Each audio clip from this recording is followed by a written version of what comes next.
તમે કેવા ઘરમાં રહેવાનું પસંદ કરશો જ્યાં સુખ હોય, શાંતિ હોય, સમૃદ્ધિ હોય? પણ ક્યારે વિચાર્યું છે કે પક્ષીઓ રહેવા માટે કેવા સ્થળની પસંદગી કરતા હોય છે?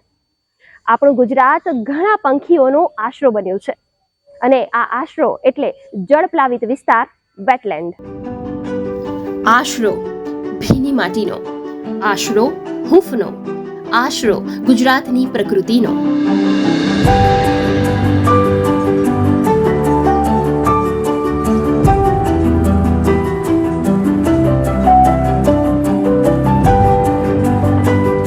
બીજી ફેબ્રુઆરી એટલે વિશ્વ વેટલેન્ડ ડે.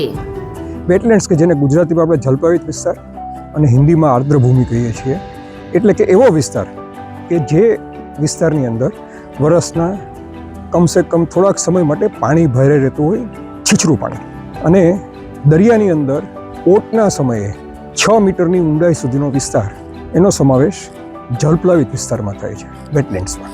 આપણું પરિયેજનું તળાવ હોય કે વઢવાણાનું તળાવ હોય કે કનેવાલનું તળાવ હોય કે ભાવનગરનો ગૌરીશંકર સરોવર હોય કે કચ્છનું તળાવ હોય, આ બધા તળાવો જે છે એ સંરક્ષણ માટે, પક્ષીઓ માટે ખૂબ જ આશ્રયસ્થાન છે.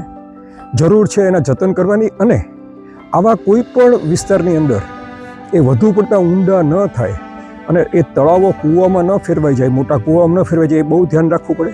2024નું જે વર્લ્ડ વેટલેન્ડ્સ ડે ની આખા વર્લ્ડમાં જે ઉજવણી થઈ રહી છે, એનો સેન્ટ્રલ થીમ છે વેટલેન્ડ્સ એન્ડ હ્યુમન વેલબિંગ, એટલે કે જળપ્લાવિત વિસ્તારો અને માનવ કલ્યાણ. હવે તમને થશે કે આ માનવ કલ્યાણ ને વેટલેન્ડ ને શું લાગે વળગે? તો આપણું જે રોજે રોજનો આપણે ભાત જે ખાઈએ છીએ એ વેટલેન્ડનો પ્લાન્ટ છે. આપણે વર્લ્ડના અને આપણા ભારતના ઘણા વિસ્તારોમાં ફિશ ઘણી ખવાય છે, માછલી, તો એ વેટલેન્ડની જ પેદાશ છે, બરાબર. પછી વેટલેન્ડનું એક મુખ્ય કામ પૂર નિયંત્રણનું છે. જ્યારે ઉપરવાસમાં બહુ પાણી આવે અને સીધું માનવ વસ્તીમાં ઘૂસી જાય, પણ એની પહેલા કોઈ મોટું વેટલેન્ડ આવી જાય તો એ એક બફર તરીકે કામ કરે છે અને પૂરનું જોર ઓછું કરી નાખે છે. બીજું, વેટલેન્ડ જે છે એ ગ્રાઉન્ડ વોટર રિચાર્જનું પણ કામ કરે છે.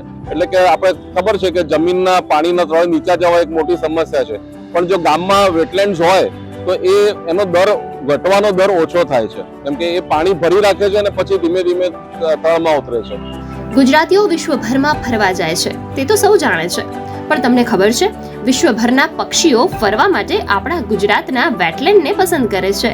આપણે ત્યાં 4 રામસર સાઇટ છે. રામસર સાઇટ એટલે એવા વેટલેન્ડ્સ કે જે ઇન્ટરનેશનલી ઇમ્પોર્ટન્ટ હોય, અને એ નળ સરોવર પ્રખ્યાત છે જ.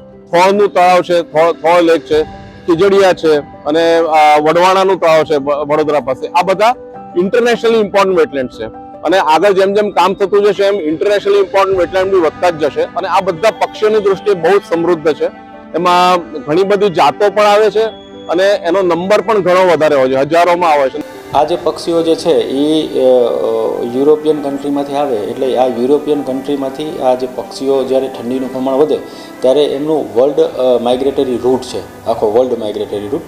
આ વર્લ્ડ માઇગ્રેટરી રૂટની અંદર આપણા જે પોરબંદર આજુબાજુનો જે એરિયા છે, પોરબંદર જિલ્લો, એની અંદર એનો સમાવેશ થતો હોય છે, એટલે આપણા મહેમાનો બનતા હોય છે. તેમજ આ જે પક્ષીઓ છે ઓક્ટોબર નવેમ્બરની અંદર આવવાનું ચાલુ થાય છે અને ફેબ્રુઆરીના એન્ડ અને માર્ચ સુધીમાં આ પક્ષીઓ જે છે અહીંયાથી વિદાય લેતા હોય છે. જે ગોલ્ડન પ્લોવર જે છે એ કન્ટિન્યુ 3000 કિલોમીટર સુધી તેઓની ઉડવાની ક્ષમતા હોય છે. અને પોરબંદરની અંદર નાના મોટા 32 જેટલા વેટલેન્ડો આવેલા છે. યુરોપિયન કન્ટ્રીથી કન્ટિન્યુ આવે છે, પછી ખાસ કરીને આપણે મંગોલિયાથી આવે છે, એટલે આ બધી કન્ટ્રીઓની અંદરથી અહીંયા આવતા હોય છે.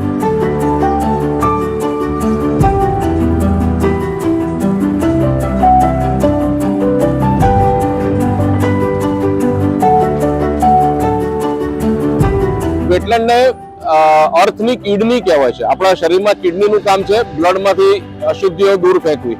એ રીતે વેટલેન્ડમાં જ્યારે બહારથી પાણી આવે છે ત્યારે એમાં જે પોલ્યુટન્ટ્સ, પ્રદૂષકો હોય છે એને ચૂસી લે છે, અને પછી જે પાણી આગળ વધે છે એ રિલેટિવલી શુદ્ધ હોય છે, એટલે કિડનીનું પણ કામ કરે છે. પછી વેટલેન્ડ્સને બાયોડાયવર્સિટી સુપરમાર્કેટ કહે છે. કેમ એવું? તો કે જેમ સુપરમાર્કેટમાં ઘણી બધી પ્રોડક્ટ્સ હોય છે, બરાબર, એ રીતે વેટલેન્ડ ઇકોસિસ્ટમમાં ઘણા બધા જીવો હોય છે.